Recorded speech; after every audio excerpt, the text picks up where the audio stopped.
Juan Carlos, ¿queda hecho el trabajo de los abusos de la Iglesia frente a todas las víctimas que hay repartidas en todo el mundo? Mira, primero decirte que hoy día nos ha dejado un hombre grande, un hombre maravilloso y la suerte que puedo decir que un amigo que jamás pensé que iba a ser amigo de un papa.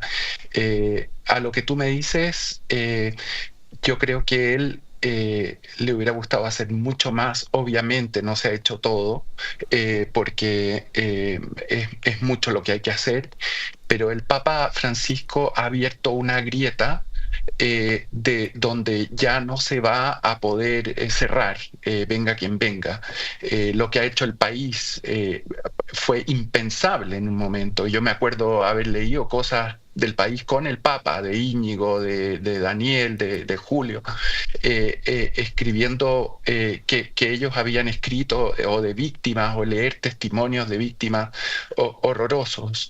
Y yo creo que todas esas cosas hicieron que un papa que eh, empezó un pontificado, no te digo que no dándose cuenta de lo que pasaba, porque efectivamente sí se daba cuenta, pero que le dio después de lo de Chile un empuje enorme y una preocupación por las víctimas y un hacer lo que había que hacer, no me cabe duda.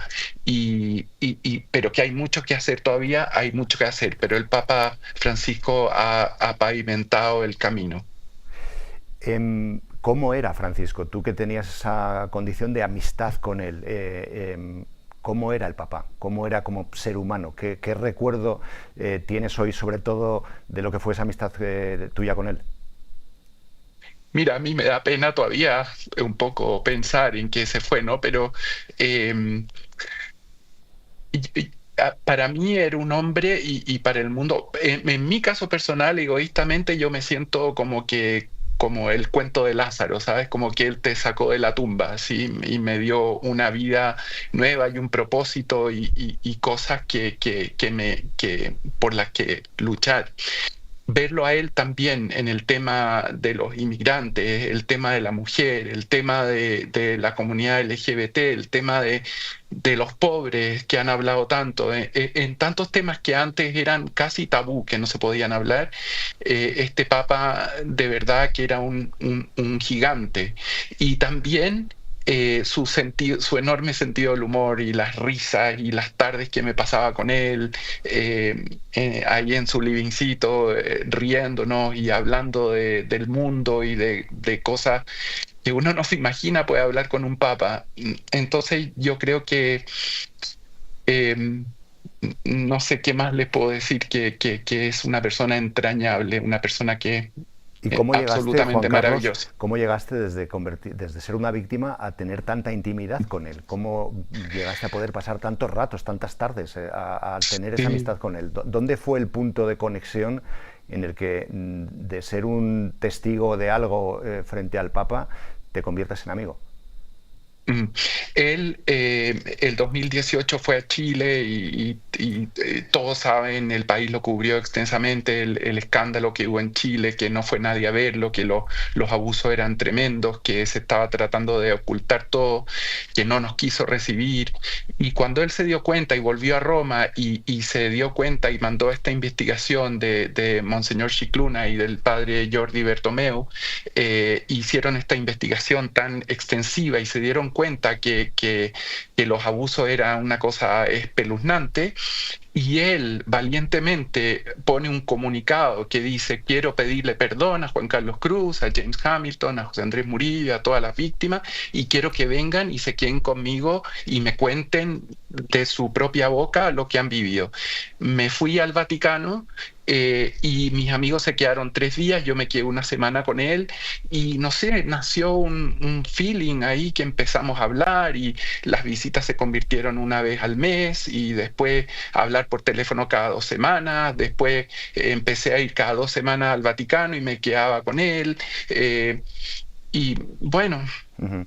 ¿qué te puedo decir? O de, sea, de, algo impensable para mí.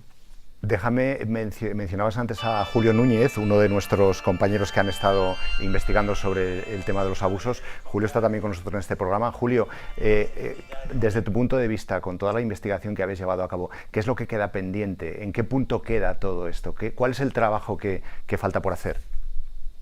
Hola Carlos, hola Juan Carlos, ¿qué tal? Gracias por invitarme. Yo creo que queda muchísimo porque es cierto que los abusos ha sido la batalla más difícil de Francisco, porque era una batalla interna, era una batalla que tenía que, de alguna manera, se tenía que purgar la Iglesia, y esa batalla, que en un principio parecía solamente pedir perdón y acoger a las víctimas, se ha transformado en una guerra que va a ser de estas centenarias, ¿no? Que van a durar muchísimos años. El escándalo ya se ha visibilizado, la Iglesia lo ha reconocido, ahora queda pendiente una cosa muy importante, la esencial, la reparación de las víctimas.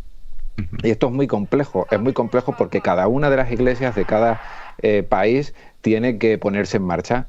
Sobre todo lo que tiene que hacer es escuchar lo que ha dicho Francisco y ponerlo en práctica, ¿no? Él ha hecho una reforma muy grande.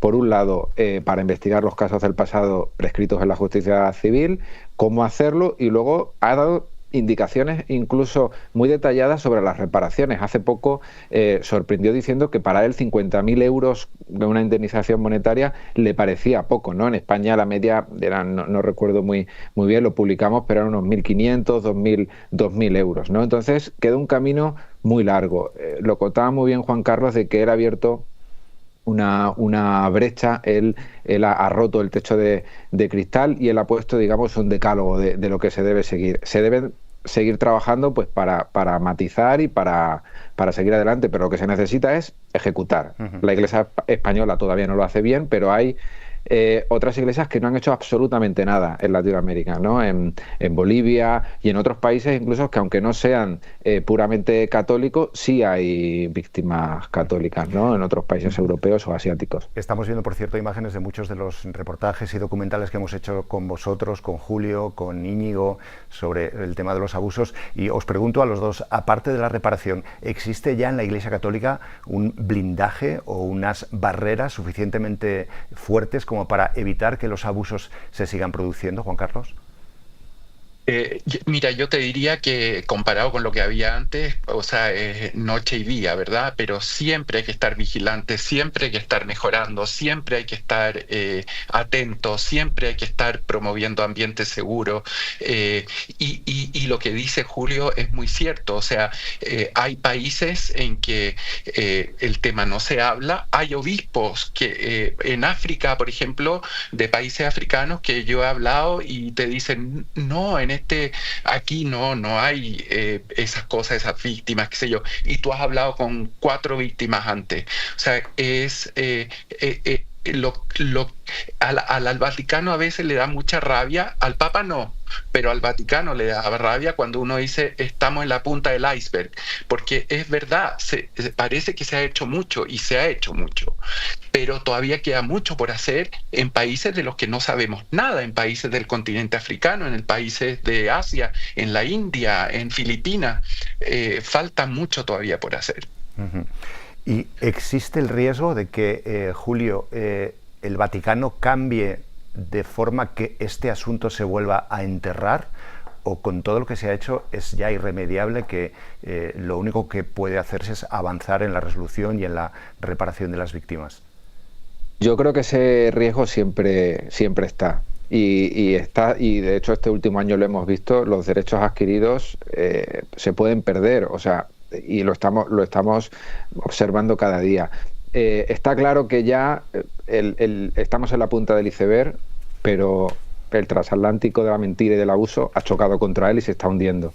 ¿Qué queda? Queda que la Iglesia sea responsable. Va a haber más víctimas que van a salir, va a haber periodistas que lo van a seguir sacando, pero la Iglesia, el Papa que venga, si no insiste, si no presiona a cada una de las conferencias episcopales a las órdenes, ese tema se puede dormir. Y las víctimas, muchas de ellas muy mayores, no van a recibir la reparación que merecen o la justicia. Se puede paralizar en otros países, incluso en los que no han comenzado, los sistemas de prevención en colegios, que han avanzado mucho, o sea, sobre todo en determinados países como España, pero tenemos ese riesgo. ¿Qué hay que hacer? pues desde cada uno pues, desde la prensa, desde las entidades de asociaciones de víctimas, fiscalizar y presionar para que eso no se olvide, ¿no? O sea, hay un riesgo muy grande. ¿Por qué?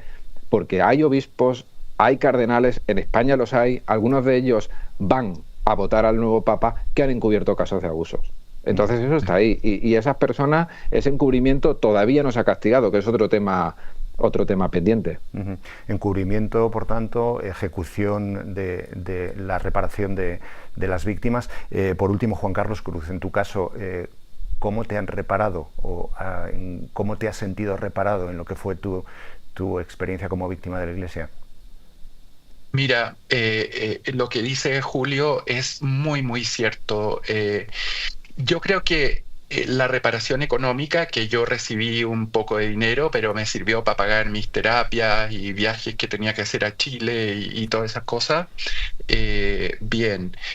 Y es importante la reparación económica y Julio tiene toda la razón que no es algo que sea muy común y además todavía está el mito que las víctimas solo quieren el dinero. Las víctimas no solo quieren el dinero, necesitan el dinero. Y yo me considero una excepción, quizás, no sé, por mi familia, por mis amigos, por mi cercanía con el Papa Francisco, yo me quedé católico, pero respeto a otros que se hayan ido a la iglesia, pero siento que mi misión es poder seguir, como decíamos con Julio, estar vigilantes, estar atentos, seguir insistiendo, seguir atentos. No se puede no se puede permitir esta lacra del abuso y la lacra de los que encubren. Eso también tienen que salir. El Papa Francisco siempre fue claro en eso.